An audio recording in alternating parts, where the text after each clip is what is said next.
Sasabihin ko siya nagkito sa'yo ha. Kailan ka naglaro? Medyo matagal na ito. Wala sa isang taon to. Lagpas sa isang taon. Tapos, kailan yung huling pinahilot mo? Ano lang? May. May.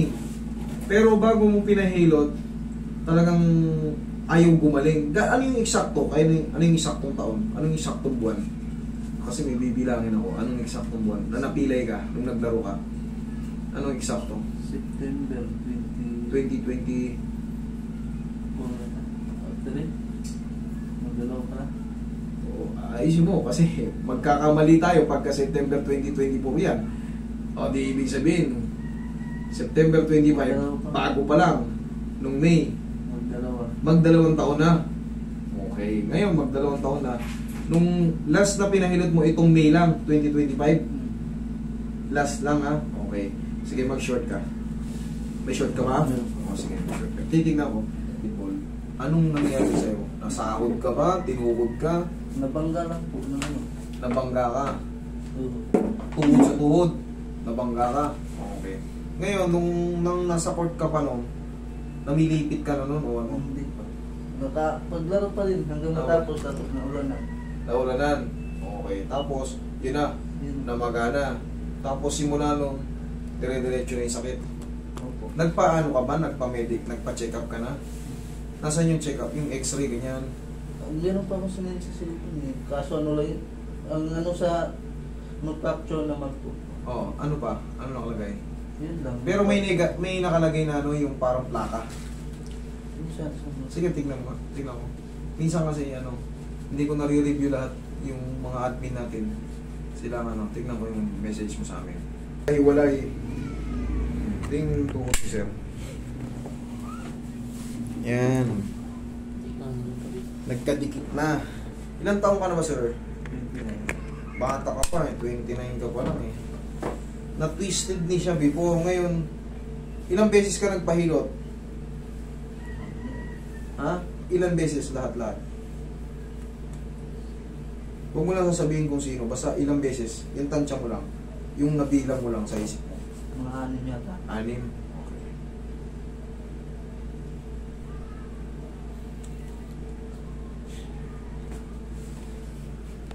Yan yung lateral view niya. Yan, indikasyon niya na parang rumurupok yung buto ni bossing. Yan, indikasyon niya na. Yan, kita niyo yung mga ano na yan. Hindi yan pinagsasawalang bahala. Ngayon, pag napuwersa yan, lalong masasaktan yan. O, kahit sa ibang view. Yan, o. Tsaka yung mga maliliit na putlig-putlig dyan. Yan. Nasaan yung ano nito? Yung papel? Hindi ko po dalo. Hindi ba pinicturan? Hindi po. Ito lang sinend mo? Okay. Sige. Bossing, wala na rin pala yung legs mo ah. Lumit nga konti. Oh. Oh. Ang laki nang nawala. Tignan nyo, ang laki na nito. Yan ang normal. Pero kita nyo, tignan mo yung kurbada nito. Tignan mo yung kurbada nun. Ang pinagkaiba naman niya, yung tuhod niya, ang laki nung ano, ang laki nung parang patela. Kumpara dito. Oh, ayan nyo. Yan oh.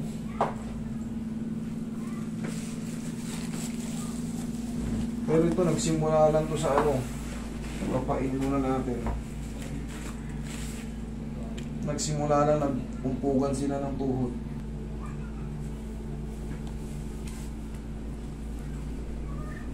Tingin muna nga ako eh. Stress na stress yung mga ano. Ito, tigas ito. Meron parang pagano. Para may pagganon. Ito, wala. Ang lalim. Ha? Tsaka dapat ganyan, oh. May kurba, malalim, tapos dito may kurba yung muscle. Sa'yo, naka-pound dito naman ng sobrang lalim. Dapat, sige, patigasin mo. Iyan, oh. Kita mo yung arc na yan. Patigasin mo to. Okay? Walang tuwinigas.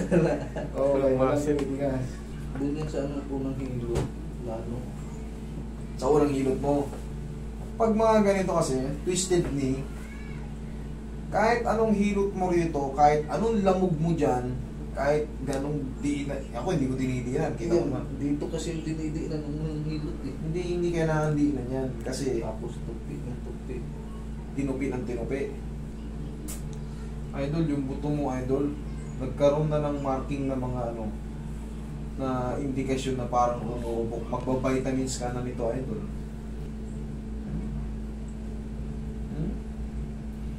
Pag sinipsip yan, mabilis lang yun, para ka lang ano, magbilang ka na ng 10 segundo. Eh, wala nga 10 segundo eh.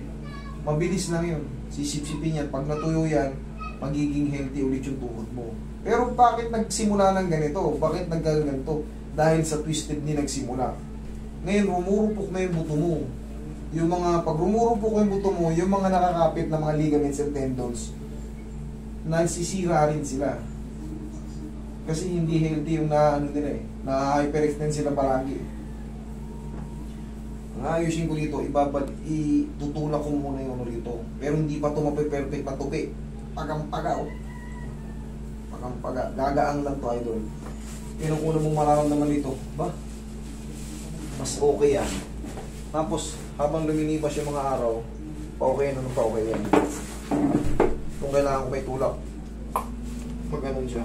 Para matanggal yung ano dito. Huwag mo labanan ha. Relax lang. Huwag mo labanan. Yung. Relax lang. Sige, relax lang. Sige lang, relax.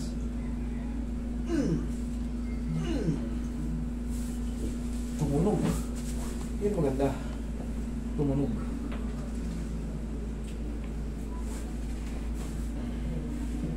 Sakta mo ka? Hindi. Okay. Very good.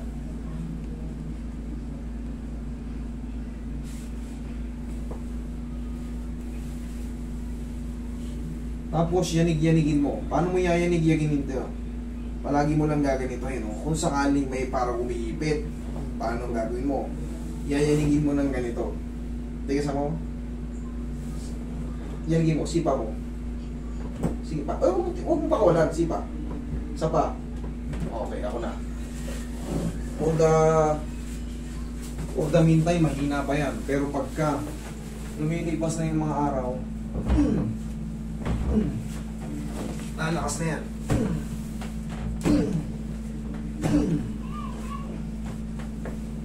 Huwag mo lalabanan. Kaya?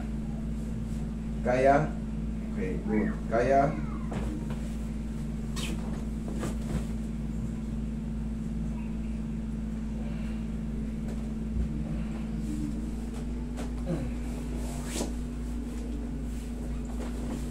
Straight mo lang.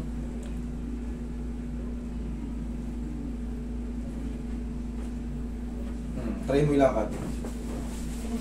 Try mo ilakad. Tingnan mo kung ano mas maganda ngayon. Lakad ka pupunta rito.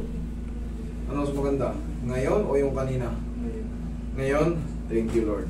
Bossing, ipapahinga mo lang yan. Tapos, hindi pa ako yung huling ano yan.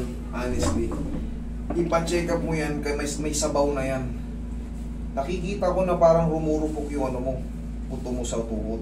Sisip-sipin yan o yan o. Yung sabaw na yan. Yung sabaw na yan, sisip-sipin yan para mas mabilis gumaling. Tinanggal ko lang yung twisted niya. Yung lumugtok kanina, yun yun. Tapos, ipahinga mo lang muna to kung wala ka pang ano. Kung wala ka pang papa-hospital muna. Pero, kailangan maagapan to para matuyo itong tuhod mo. Okay? Sige. Thank you.